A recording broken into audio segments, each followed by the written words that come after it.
ఈ ప్రపంచంలో ఎవరూ గొప్పగా పుట్టరు, కానీ కొందరు తల్లిదండ్రుల త్యాగం వల్ల గొప్పగా మారుతారు.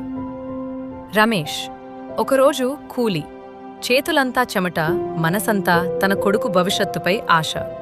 ప్రతిరోజు తెల్లవారకముందే లేచి పాత చొక్కా వేసుకుని చిన్న లంచ్ బాక్స్ పట్టుకుని పనికి బయలుదేరేవాడు.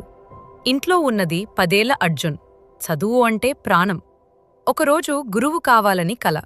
కాని జీవితం సులువు కాదు. కొన్ని రాత్రులు కరెంట్ లేదు. కొన్ని రోజులు పుస్తకాలు కొనడానికి డబ్బు లేదు.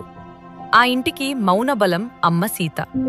ఎవరికీ చెప్పకుండా తన నిద్రను, తన అలసటను త్యాగం చేస్తూ ఇల్లు నిలబెట్టింది. అర్జున్ అలసిపోయినప్పుడు ఆమె చిరునవ్వుతో ఒక్క మాట మాత్రమే చెప్పేది: కష్టాలే నిన్ను బలంగా మారుస్తాయి నాన్నా.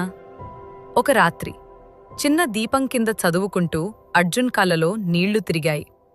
అమ్మా, మన జీవితం ఎందుకింత కష్టం?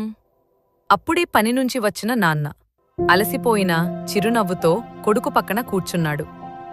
నాన్నా, ఈ చీకటి శాశ్వతం కాదు. నీ రేపటి వెలుగు కోసం నేడు నేను ఈ కష్టాన్ని భరిస్తున్నాను. ఆ మాటలు అర్జున్ గుండెల్లో దీపంలా వెలిగాయి. సంవత్సరాలు గడిచాయి. తల్లిదండ్రుల త్యాగం అర్జున్ చదువుగా మారింది, ఆశగా మారింది, విజయంగా మారింది.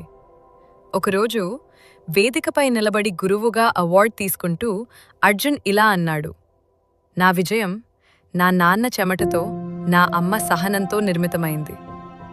ఆ క్షణంలో వాళ్ల కళ్లలో కనిపించిన గర్వం ఏ అవార్డు కన్నా గొప్పది. ఎందుకంటే తల్లిదండ్రుల ప్రేమ ముందు ఏ కష్టం కూడా పెద్దది కాదు.